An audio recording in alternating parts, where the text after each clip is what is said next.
Absolute and conditional convergence. A series is said to be converge absolutely if the series of absolute terms converges. Similarly, a series is said to converge conditionally if the series converges but the series of absolute term is divergent. You can see it from the example. In the alternating series, the series of absolute values converges. The series of absolute values is divergent because it is the series 1 by n. Therefore, the given series will be divergent. However, if we have the series of 1 by n square with an alternating sign, the given series is the alternating series 1 by n with 1 by n square multiplied by minus 1 raised to power n minus 1, and its absolute term series is summation 1 by n square. Since summation 1 by n square is convergent, therefore the series is convergent. Now let's see an important result about the convergence and absolute convergence of the series. If the series of absolute terms converges, then so does the series an. That is, if the series converges absolutely, then it will be convergent. However, the converse doesn't hold. Like you can see in the alternating conditional convergence of the series, because in conditional convergence the series converges but the series of absolute terms doesn't converge. This kind of convergence is called conditional convergence.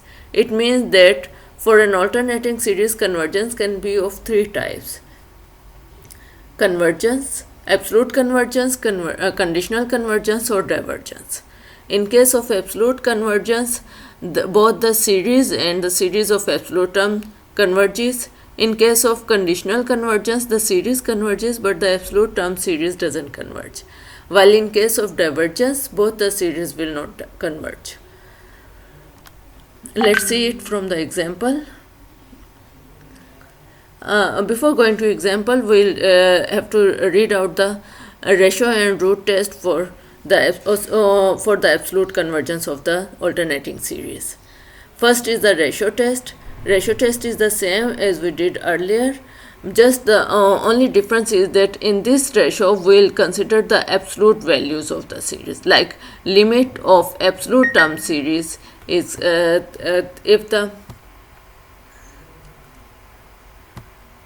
if the limit of absolute term series converges is equal to L and L is smaller than 1, then the series is said to converge absolutely. Otherwise, series is said to diverge, or if L is equal to 1, then the test will fail.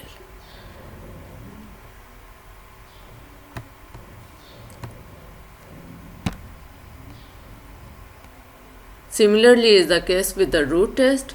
Again in the root test, we'll consider the root of absolute value mod of an raised to power 1 by n. If this value is taken equal to L, then the series will converge absolutely if L is less than 1.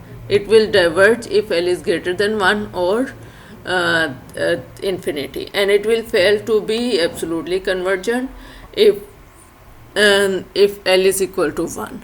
It means that the series can be the test fails and we cannot tell whether the series is absolutely convergent or conditionally convergent or divergent.